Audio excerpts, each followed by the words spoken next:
نہیں تو جب اوپر گورنمنٹ کرمنلز کی ہو، آپ دیکھیں نا ان کے سارے زرداری کے اوپر کرپشن کیسز، وہ ضمانت پہ ہے، چیف منسٹر ہے وہ اس کے اوپر کرپشن کیسز ہیں، وہ جان کے، اب میں پھر سے یہ کہتا ہوں کہ ان 3.5 سال میں سارے کیسز تو پرانے بنے ہوئے تھے، ہم نے تو بنائے نہیں، ان کو پکڑائی کسی نے نہیں.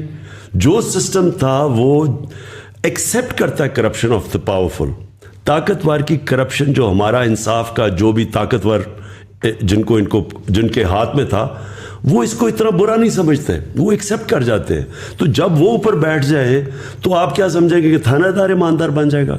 سو جسٹ ایڈنگ ٹو دیٹ، پچھلے 3 سالوں میں بھی ہم نے کوئی دیکھا نہیں کہ کسی بندے کو پراپر سزا ہوئی ہو. شروع میں آپ نے وعدہ کیا تھا کہ ہم بلینز آف ڈالرز واپس لائیں گے.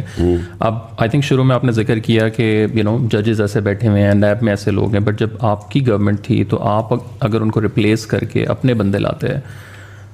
نیب ایک انڈیپینڈنٹ اینٹی ہے. اس کو ان کا جو چیئرمین تھا جو ہے ابھی بھی، وہ نون لیگ کے زمانے میں اس کو اپوائنٹ کیا گیا تھا. ہم اس کو ریموو نہیں کر سکتے، ہم نیب کے اندر کوئی چینجز نہیں کر سکتے بائی لا. سو دیئرفور نیب ہمارے کنٹرول میں نہیں، اور عدلیہ آزاد ہے. تو آپ اب ایف آئی اے کے کیسز تھے، ہمارا جو ہم نے پکڑا، یہ جو اس کی انہوں نے جو اپنے وہ جو بھی شوگر مل تھی ان کی، اس کے اندر یہ جو 16 ارب روپے کے پکڑے، جو نوکروں کے نام پہ انہوں نے پیسے لیے ہوئے تھے. اب وہ تو اوپن اینڈ شٹ کیس ہے. اب ہم کریں کیا؟ وہ کیس ہی نہیں لگتا تھا. وہ کیس لگتا ہے کہ درد ہے، کمر درد ہے، یہ وہ ہے.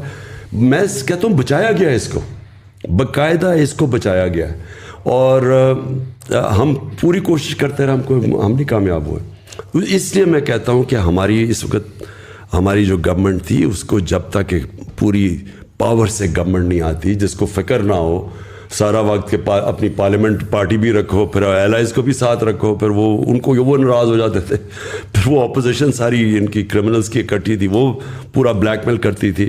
تو ہمیں ایک بڑی کمزور گورنمنٹ ملی تھی. تو اس لیے میں ہمیشہ کہتا ہوں کہ اگر مجھے اس طرح کی آگے گورنمنٹ ملی، بہتر یہ ہے کہ ہم اپوزیشن میں بیٹھے بجائے گورنمنٹ سے.